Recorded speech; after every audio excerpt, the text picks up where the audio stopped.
My boyfriend pretended to propose to me as a prank, and I broke up with him on the spot. Now he's texting and calling, but I don't know if I can ever forgive him.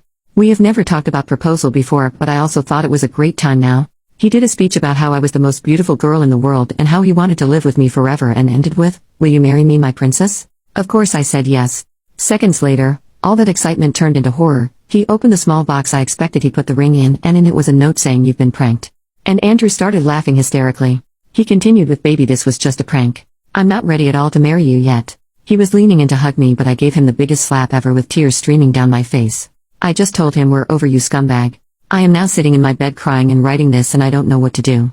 He's been texting and calling me, but I haven't responded because I feel so sad, betrayed, and mostly angry. I thought this was going to be one of the best days of my life. What should I do? Update the next day. Thank you guys so much for all of the love and the replies on my last post.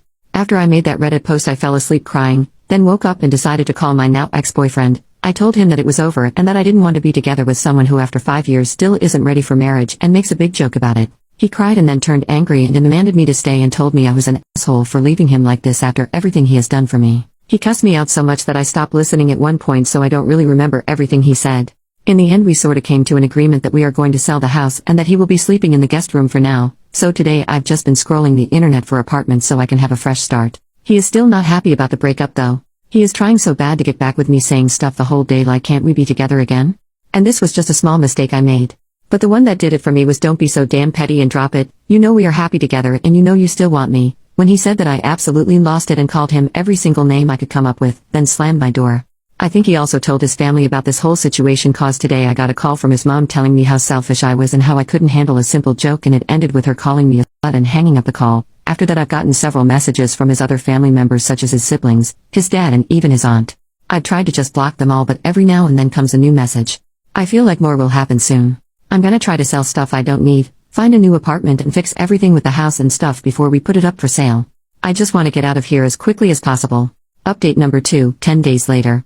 Hello everyone.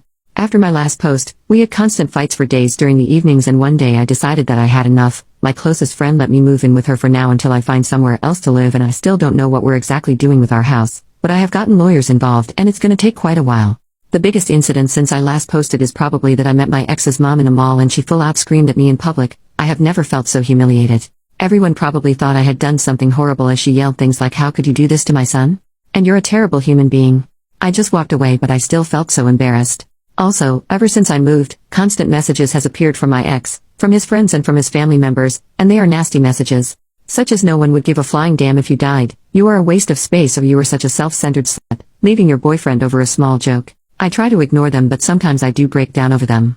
This situation has also helped me learn who my real friends are, as some of my friends turned their back against me.